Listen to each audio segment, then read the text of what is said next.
So hello दोस्तों, कैसे हैं आप सब। स्वागत है आप सभी का मेरी क्लास में। तो पिछली बार हमने तुलनात्मक राजनीति के बारे में बात की थी, कंपैरेटिव पॉलिटिक्स के बारे में।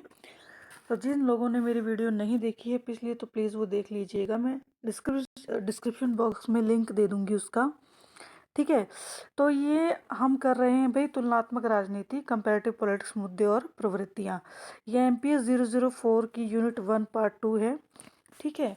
तो ये इग्नू के स्टूडेंट्स के लिए और जो भी बच्चे BA प्रोग्राम या मास्टर्स कर रहे हैं उन्हीं के लिए बेनिफिशियल है। ये आप सबको नॉलेजेबल लगे तो please share, like and subscribe कीजिएगा, ठीक है। तो शुरुआत करते हैं। तुलनात्मक प्रणाली, ठीक है। तुलनात्मक प्रणाली क्या होती है? प्रणाली होती है कार्य करने का तरीका, कि भैया तुलनात्मक राजनीति जो है उसको कैसे संचालित किया जाता है, उसको काम करने का तरीका कैसे है, ठीक है। प्रणाली बेसिकली एक सिस्टम होता है, किसी कार्य को करने का एक सिस्टमेटिक तरीका, ठीक है। तो देखिए, जब केवल क्या होता है कि भाई तुलनात्मक प्रणाली में अनेक विद्वान तुलनात्मक प्रणाली के तरीके और दायरे पर सहमत नहीं है ना। भाई जो उसका तरीका है काम करने का तुलनात्मक प्रणाली का, और जो उसका दायरा है, उससे जो थिंकर्स हैं, जो विद्वान हैं, जो वैज्ञानिक हैं, वो सेटिस्फाइड नहीं है, ठीक है। तो तुलनात्मक प्रणाली के दायरे पर वो सेटिस्फाइड नहीं है। तो AN आइसेन सदाब जी क्या कहते हैं कि भाई कुछ विद्वानों ने तर्क दिया है कि तुलनात्मक प्रणाली शब्द में किसी खास तरीके का उचित रूप से बोध नहीं होता, है ना। तो क्या कह रहे हैं कि भाई किसी भी प्रणाली का, किसी भी जो भी प्रणाली होती है, उसका सही ढंग से, उचित रूप से ना, एक सही तरीके से प्रयोग बोध नहीं होता है, अपितु समाज के विशाल सामाजिक पहलुओं अथवा संस्थागत पहलुओं और समाज के विभिन्न वर्गों पर विशेष ध्यान देने एवं सामाजिक विश्लेषण पर जोर दिया जाता है। इसमें क्या होता है, अब यहाँ पर सद्दाम जी क्या कह रहे हैं कि भाई इस वर्ग में से वर्ग के ऊपर विशेष ध्यान दे रहा है, सामाजिक विश्लेषण पर, है ना, कि सामाजिक विश्लेषण पर ज्यादा जोर दे रहा है, ठीक है। तो यहाँ पर देखिए, अब हेरल्ड लॉसवेल क्या कहते हैं कि कोई भी ऐसा व्यक्ति, ठीक है। अब हेरल्ड लॉसवेल क्या कहते हैं, कोई भी ऐसा व्यक्ति, ये देखिए यहाँ पर, ठीक है। हेरल्ड लॉसवेल क्या कह रहे हैं कि कोई भी ऐसा व्यक्ति जो भाई जो राजनीतिक विशेषताओं के प्रति वैज्ञानिक दृष्टिकोण रखता है, ठीक है, जो राजनीतिक विशेषताओं के प्रति वैज्ञानिक दृष्टिकोण रखता है, उसके लिए क्या है, उसके लिए स्वतंत्र तुलनात्मक तरीके का विचार दक्यानुसी विचार जैसा लगता है ना। वो क्या कह रहा है कि भाई कोई भी, जो भी बंदा स्वतंत्र वैज्ञानिक तरीका रखता है सोचने का, उसका जो है, जो विचार है वो दक्यानुसी लगता है। क्यों लगता है ऐसा, ऐसा क्यों कह रहे हैं, ठीक है। ये जो वैज्ञानिक है ये ऐसा क्यों कह रहे हैं कि भाई ऐसा इसलिए लगता है कि भाई क्योंकि वैज्ञानिक दृष्टिकोण में तुलना अपरिहार्य होती है ना, कि इसमें कंपैरिजन नहीं कर रहा है वे व्यक्ति, ये कि तो सिर्फ दृष्टि एक तरीका हो गया ना देखने का। अब गैब्रियल आलमंड ने क्या कहा है कि भाई वैज्ञानिक तरीके के साथ साथ तुलनात्मक विधि की समानता दिखाई है ना, परंतु यह रेखांकित करना, यानी कि आप उसको स्ट्रक्चर्ड नहीं कर पा रहे हो, आवश्यक है कि भाई इसको स्ट्रक्चर करना आवश्यक है, ठीक है। विद्वान तुलनात्मक तरीके को माप का तरीका नहीं, बल्कि भिन्नताओं में साम्राज्यवादी संबंधों का पता लगाने का एक तरीका मान रहे हैं यहाँ पर, ठीक है। कि भाई इसमें क्या कह रहे हैं, जो आलमंड जी हैं वो क्या कह रहे हैं कि भाई विभिन्नताओं में साम्राज्यवादी संबंधों का पता लगाने का तरीका मानते हैं उस चीज़ को, भाई विभिन्नताओं को माफ करने का तरीका, और उनमें संबंधों को तलाश करके प्रारंभिक चरण की तार्किक परिणति है, ठीक है। यह उन चरणों का दूसरा चरण होता है जिसका उल्लेख तुलनात्मक तरीके में किया जाता है ना। तो अंततः क्या होता है कि तरीके और तकनीक के बीच अंतर किया जाना चाहिए, है ना। भाई क्या तरीका है और उसकी क्या टेक्निक है, उसके बीच अंतर किया जाना चाहिए। ये बहुत ही सोचने योग्य बात है, इस पर आप ध्यान दीजिए कि भाई गैब्रियल आलमंड कह रहे हैं कि भाई अंततः जो है तरीके और तकनीक के बीच अंतर किया जाना बेहद आवश्यक है ना।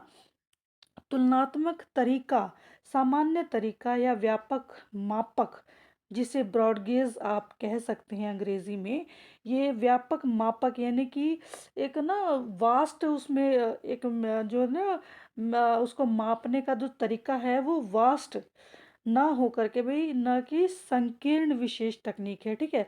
यही कारण है कि विद्वान तुलनात्मक तरीके का उल्लेख करते हैं, ठीक है, या कुछ तुलनात्मक दृष्टिकोण शब्द को बेहतर मानते हैं, क्योंकि इसे तरीका कहकर पुकारने में संक्षिप्तता है ना। ये एक एग्जैक्ट वर्ड नहीं है, उसके लिए ये सीमित वर्ड नहीं है, इसको आप इसके लिए अच्छा वर्ड नहीं मान रहे हैं, ठीक है। आगे क्या कह रहे हैं कि भाई तुलनात्मक तरीके को उस समय सर्वोत्तम रूप में समझा जाता है जबकि इसे प्रायोगिक सांख्यिकी अध्ययन के तरीके के संक्षिप्त तुलनात्मक के रूप में समझा जाए, ठीक है। अब यहाँ देखिए, तुलनात्मक तरीके को उस समय सर्वोत्तम रूप समझा जाता है जबकि इसे प्रायोगिक सांख्यिकी अध्ययन के तरीके के संक्षिप्त तुलनात्मक रूप में समझा जाए, ठीक है। अब देखिए यहाँ पर वैज्ञानिक क्या समझाना चाहते हैं सॉरी, प्रायोगिक तरीके को नियंत्रित स्थिति में दो भिन्नताओं के बीच संबंध के रूप में समझा जाता है, ठीक है। अब कंपैरिजन क्या होता है, कंपैरेटिव पॉलिटिक्स में टोटली है जो है वो कंपैरिजन का काम है। आप किसी न किसी चीज़ में आप कंपैरिजन कर रहे हो यहाँ पर, ठीक है सॉरी बच्चों, ठीक है। तो देखिए राजनीतिक शास्त्र में ऐसे प्रयोग संभव नहीं है, इसलिए इसका वैकल्पिक तरीका है, ठीक है। सांख्यिकी प्रणाली में क्या है कि भाई जिसमें अनेक भिन्नताओं के बीच निपेक्षित संबंधों का पता लगाने के उद्देश्य से साम्राज्य आंकड़ों का अवधारणात्मक उपयोग किया जाता है। देखिए इसका क्या मतलब है यहाँ पर कि यह जो है ना विभिन्न रूपों में विभाजित करके, जैसे देखिए उदाहरण के लिए आप मान लीजिए आयु, आमदनी, शिक्षा, ठीक है, आंशिक या संबंधों या विभिन्न गणितीय तरीकों के द्वारा चयन किए गए दो विभिन्न रूपों में ये सह संबंधों को ध्यान में रखते हुए समस्या को नियंत्रित करता है। अब यहाँ पर इसका क्या संबंध दिखा रहा है कि भाई किस चीज़ से रिलेटेड है, आयु है, आमदनी है, शिक्षा है, क्या बता रहा है, ये किसी व्यक्ति से रिलेटेड है, ठीक है, उनके संबंधों को बता रहा है, ठीक है, उनके चयन के तरीके को बता रहा है कि भाई उसको वो किस तरीके से चयन कर रहे हैं, चूज कर रहे हैं, ठीक है।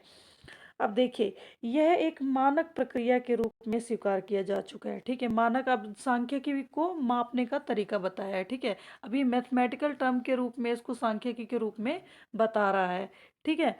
अब ये देखिए इस प्रकार जो है ना सांख्यिकी प्रणाली प्रायोगिक विधि का एक प्रकार से निकट का संबंध है, ठीक है। अब ये मापने का तरीका बता रहा है कि भाई जैसे सांख्यिकी में होता है ना, जब हम मैथ्स करते हैं तो एक हम उसमें वो बनाते हैं, मैप वो बनाते हैं ना कि उसको कहते हैं कि भाई ऐसे ऊपर नीचे लाइनें बनाते हैं उसके अंदर, तो उसमें जो है ना ग्राफ जिसे कहते हैं आप, ग्राफिकल टेक्निक होता है, उसमें दिखाया जाता है कि भाई यहाँ पर उतार चढ़ाव हो रहा है, यहाँ पर डाउन जा रहा है ना, तो उसमें अच्छे तरीके से वो चीज़ समझ में आ जाती है। तो अब ये देखिए अब यहाँ पर तक तुलनात्मक प्रणाली में ये चीज़ कह रहे हैं कि भाई इसमें सांख्यिकी का जो तरीका है, जो टेक्निक है, वो अपनाई जा सकती है ना। तो देखिए यहाँ पे बता रहे हैं कि भाई क्योंकि यह भी उसी तर्क का प्रयोग करता है इसीलिए तुलनात्मक विधि एक प्रकार से सांख्यिकी प्रणाली से साम्य रखता है ना। अंतर केवल इतना है कि जितने मामलों की संख्या को यह अपने इस्तेमाल के लिए लेता है सांख्यिकी प्रणाली की तुलना में यह बहुत ही कम होता है ना। भाई जो टॉपिक्स तुलनात्मक राजनीति प्रणाली जो है वो ले रही है, देखो सांख्यिकी के अंदर ना कोई लिमिट नहीं है, बहुत वास्ट है, उसको अनगिनत आप उसमें टॉपिक ले सकते हो। अकॉर्डिंग टू दिस ये जो चीज़ हो जाती है ये थोड़ा लेस हो जाती है ना, सांख्यिकी के लिए ये छोटा पड़ जाता है, ठीक है। अब देखिए परंतु यह समझना आवश्यक है कि तुलनात्मक प्रणाली प्रायोगिक विधि के लिए उस तरह का पर्याप्त विकल्प नहीं है जैसा कि प्राकृतिक विद्वानों में है, ठीक है। आगे देखते हैं। अब देखिए तुलनात्मक राजनीति है ना, यहाँ देखिए तुलनात्मक राजनीति जो है प्रगति की है, तुलनात्मक राजनीति ने है। देखिए मैंने आपको लास्ट वीडियो में भी बताया था है ना कि भाई तुलनात्मक राजनीति जो है एक नया शब्द है, ठीक है। इससे पहले इसे तुलनात्मक सरकार कहते थे।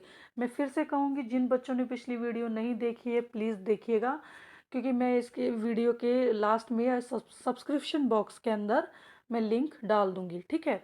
या फिर आप मेरे चैनल पर जाकर भी उस वीडियो को देख सकते हैं, ठीक है। तो वीडियो देखिएगा ताकि आपको ये वीडियो भी अच्छे से समझ में आ जाए जो मैं समझाना चाह रही हूँ, ठीक है। अब यहाँ पर वो ये बता रहे हैं कि तुलनात्मक राजनीति ने प्रगति की है, ठीक है। प्रगति की है किस चीज़ में? भाई उसने, देखो, क्योंकि अनेक देशों में या उनमें राजनीतिक घटनाओं की तुलना के आधार पर, है ना। अब हम सबको पता है, आज़ादी के समय प्रथम विश्व युद्ध में या द्वितीय विश्व युद्ध हुआ, उसके बाद बहुत सारे चेंजेस आए, ठीक है। अब देखिए, घटनाओं की तुलना के आधार पर सार्वभौम रूप से यानी कि व्यापक रूप से, है ना, उपयोग में लाई जाने वाली सिद्धांतों या बड़े सिद्धांतों को तैयार करने के कारण उनकी प्रगति हुई है ना। तो ठीक है, उनकी प्रगति हुई, उनको तैयार करना, उनके लिए सिद्धांत बनाना, भाई उसको टेक्निक, भाई किस तरीके से उसको यूज़ में लाया जाए, उसमें क्या क्या नियम होंगे, क्या क्या उसका आधारशिला होगी, उस तरीके से करना ज़रूरी था। उदाहरण के लिए संरचनात्मक कार्य विश्लेषण सिद्धांत ने तुलनात्मक शोध की एक ऐसी दुनिया ला दी जिसके बारे में पहले ज्ञान नहीं था, ठीक है। लोगों को, मतलब देखिए, ये श्रिंक्ड था, बहुत ज़्यादा फैला हुआ नहीं था।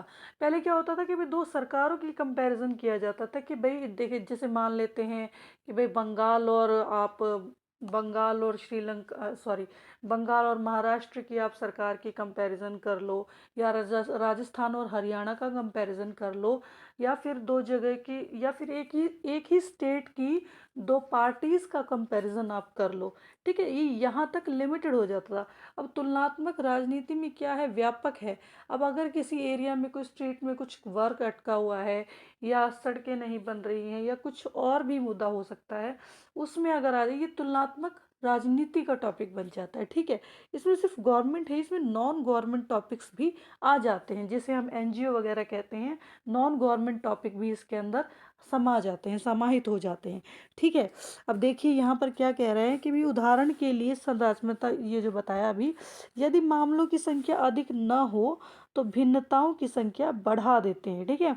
हालांकि इसका और अधिक साधारणीकरण संभव है, सॉरी, ठीक है। तो पांचवा तुलनात्मक क्या कह रहे हैं कि भाई जिनमें तुलनीय विशेषताओं या भिन्नताओं की संख्या बहुत अधिक हो, जो लगातार हो, लेकिन उन भी विभिन्नताओं से अधिक भिन्न हो, जो एक दूसरे से संबंध होना चाहते हो, ठीक है। इस प्रकार हम विशिष्टताओं का संचालनात्मक अध्ययन करते हैं, ठीक है। उसकी भाई उसमें क्या विशेषता है, ठीक है, उसके बारे में हम अध्ययन करते हैं, ठीक है। यहाँ का दायरा जो है क्षेत्रीय दृष्टिकोण उपयोगी हो जाता है, ठीक है, और क्षेत्र के आधार पर हो जाता है। अब देखिए आगे, यहाँ यह उल्लेखनीय है कि भारतीय संघ के अंदर स्थित राज्यों का अध्ययन तुलनात्मक शोध के लिए एक अच्छी प्रयोगशाला उपलब्ध कराता है, ठीक है। हालांकि अभी तक इसका उपयोग नहीं किया जा सका है, ठीक है, अभी तक इसका उपयोग नहीं किया जा सका है, ठीक है।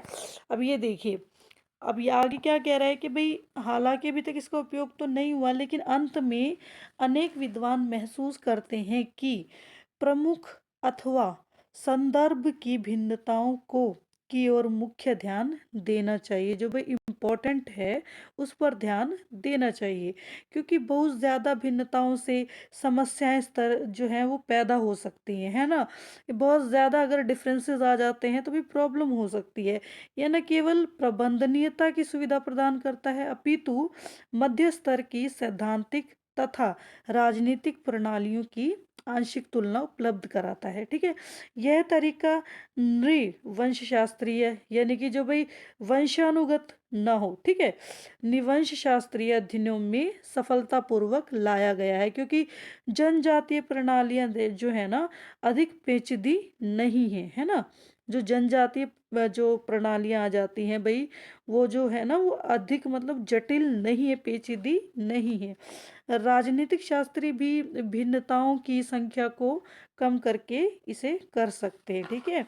देखिए अब आगे क्या, अब एक और जो नेक्स्ट जो आ जाता है वो आ जाता है केस स्टडी। ठीक है, अब ये एक और तरीका है तुलनात्मक प्रणाली को स्टडी करने का, अध्ययन करने का। देखिए जब केवल एक ही मामले का विश्लेषण किया जाए, तो पर्टिकुलर एक टॉपिक पर, एक एक किसी एक केस के ऊपर जब काम किया जाता है, तो यहाँ पर केस स्टडी मेथड यूज़ किया जाता है। ठीक है, अब इस्तेमाल का किया जाता है, परंतु यह तुलनात्मक तरीके के साथ बहुत निकटता से जुड़ा है। ठीक है, बहुत क्लोज है।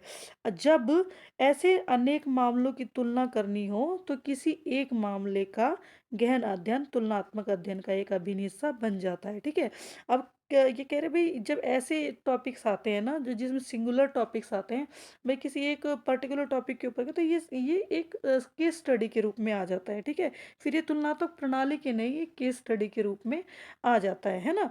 और लास्ट हमने किया था सांख्यिकी का एक तरीका बताया था। अब नेक्स्ट वन कह रहा है कि भी केस स्टडी का। ठीक है, अब केस स्टडी में क्या होता है, आगे देखिए, यहाँ पर कह रहे केस स्टडी प्रणाली जो है, क्या वैज्ञानिक स्तर कुछ हद तक अस्पष्ट होता है।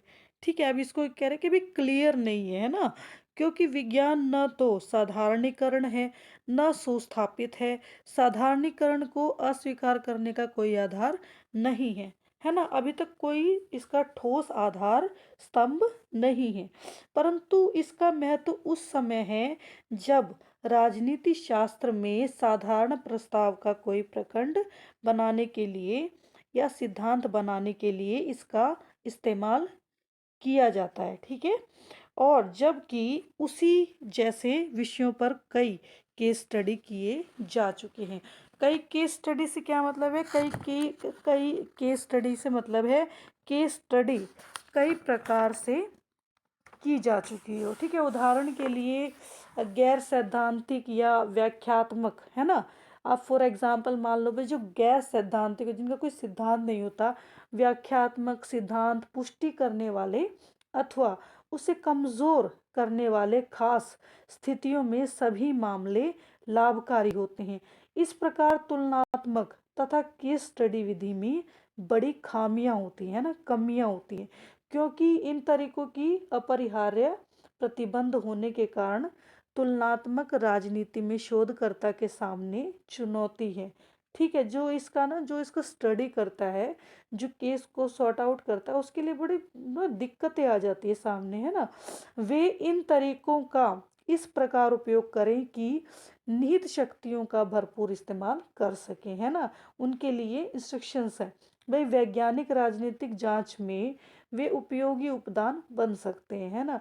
अनेक विद्वानों ने युद्धोत्तर काल की अवधि में इन प्रणालियों के इस्तेमाल में लगातार सुधार लाने की कोशिश की है। ठीक है, पर्याप्त समय लगाया है, कोशिश की है भाई सुधार लाया जा सके, और ये कोशिशें आज भी जारी हैं। ठीक है, तो देखिए आज का टॉपिक हम यहीं क्लोज करते हैं, है ना। मेरी वीडियो अगर यूज़फुल लगी हो, आपको इंफॉर्मेशनेबल लगी हो, तो प्लीज़ इसको सब्सक्राइब कीजिएगा। ठीक है, और शेयर कीजिए, लाइक कीजिए, ताकि ज़्यादा से ज़्यादा बच्चों को इन्फॉर्मेशन मिल सके।